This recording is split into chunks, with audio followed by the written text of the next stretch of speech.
Aujourd'hui, on va voir quelque chose de très important pour parler français avec plus de fluidité, moins d'hésitation et surtout plus naturellement. Tu sais, dans les conversations entre francophones, on utilise constamment les mêmes petits mots, les mêmes débuts de phrases, les mêmes réflexes naturels. Ces mots sortent tout seuls. Ils sont automatiques. Et si tu veux parler plus vite, plus facilement et sans chercher tes mots pendant 10 secondes, tu dois absolument connaître ces mots. Dans cet épisode, je vais te donner 15 mots réflexes qui vont changer ta manière de parler. Ce sont exactement les mots que les francophones utilisent tous les jours dans les vraies conversations. Et juste avant de commencer, si tu veux progresser plus vite à l'oral, j'ai créé un e-book 100% gratuit, les phrases clés du quotidien. À l'intérieur, tu trouves 50 phrases très utiles et les audios pour t'entraîner à la prononciation. C'est simple, clair et parfait pour construire des automatismes. Tu peux le télécharger gratuitement. Le lien est dans la description de la vidéo. Et maintenant, on commence avec nos mots réflexes. Quand un francophone te demande « Qu'est-ce que tu en penses ?» ou « Tu es d'accord ?» tu as souvent besoin d'un début de phrase pour lancer ton idée. Ces petits mots réflexes sont parfaits pour ça.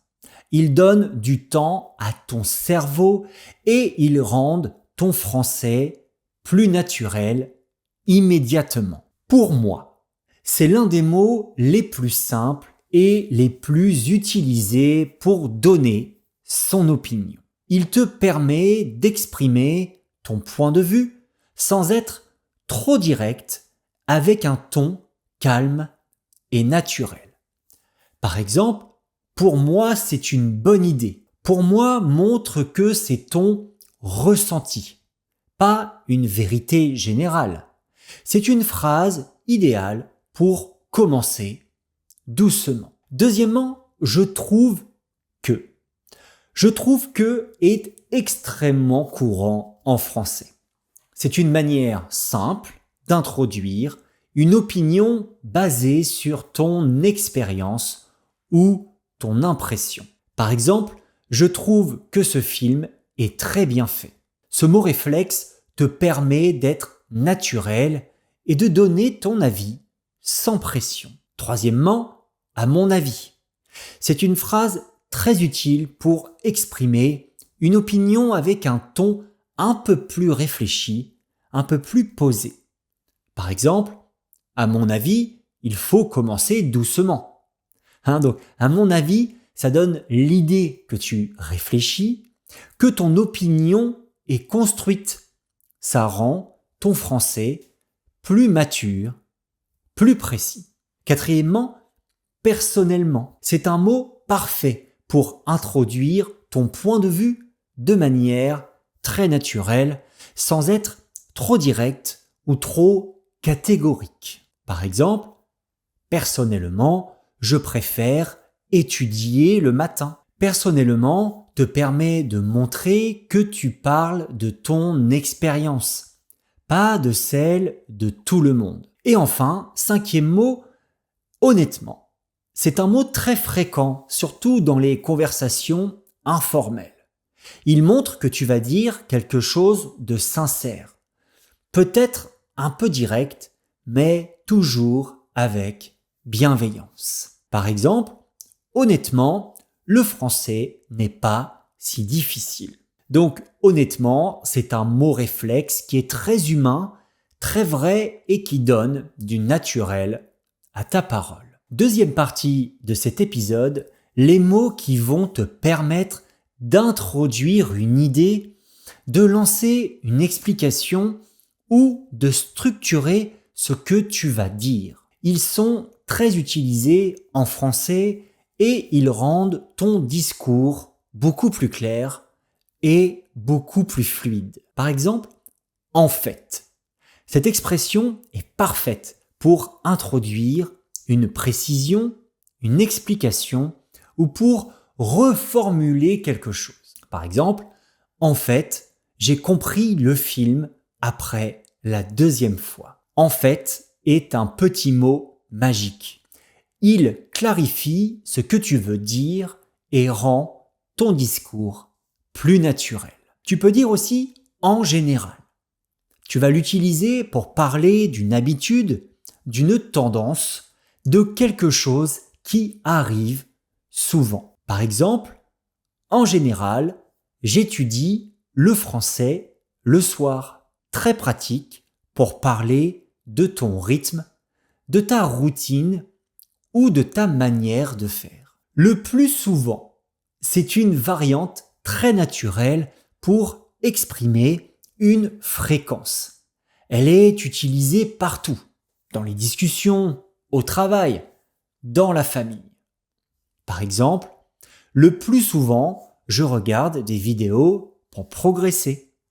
Ça donne une idée d'habitude sans être trop strict ou trop précis. 9e mot réflexe, au début. Tu l'utilises pour raconter une histoire, un souvenir, une évolution dans ton apprentissage. Par exemple, au début, je trouvais la grammaire française très compliquée. C'est une phrase parfaite pour introduire un récit ou pour expliquer comment tu as progressé. Dernier mot de cette deuxième partie, ensuite. Très simple, très propre. C'est un connecteur qui organise ton discours de manière naturelle et fluide. Par exemple, ensuite, j'ai essayé de parler avec un ami en ligne.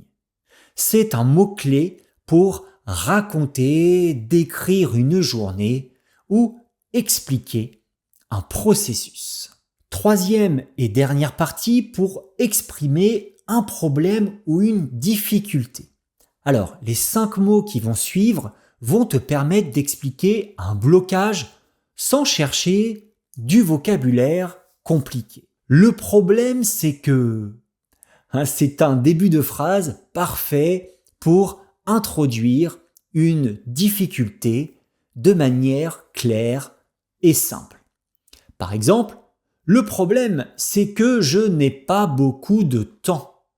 C'est une structure simple, efficace, compréhensible immédiatement. J'ai du mal à... Ça, c'est une expression très courante pour parler d'un obstacle, d'une compétence difficile ou d'une habitude que tu ne maîtrises pas encore. Par exemple, j'ai du mal à parler vite. Très utile pour exprimer un ressenti sans te juger. Je ne suis pas sûr de... C'est une phrase douce, respectueuse pour exprimer un doute ou une hésitation. Par exemple, je ne suis pas sûr de comprendre cette phrase. C'est très utile dans les échanges avec un professeur ou pendant une conversation avec une personne francophone. Avant-dernier mot réflexe, parfois. Un mot simple qui adoucit ce que tu veux dire et rend ton discours plus naturel. Par exemple, parfois je perds la motivation.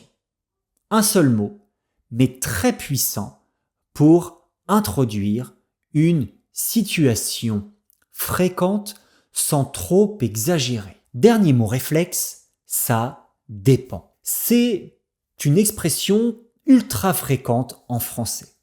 Elle te permet d'exprimer une nuance, une situation qui change selon le contexte.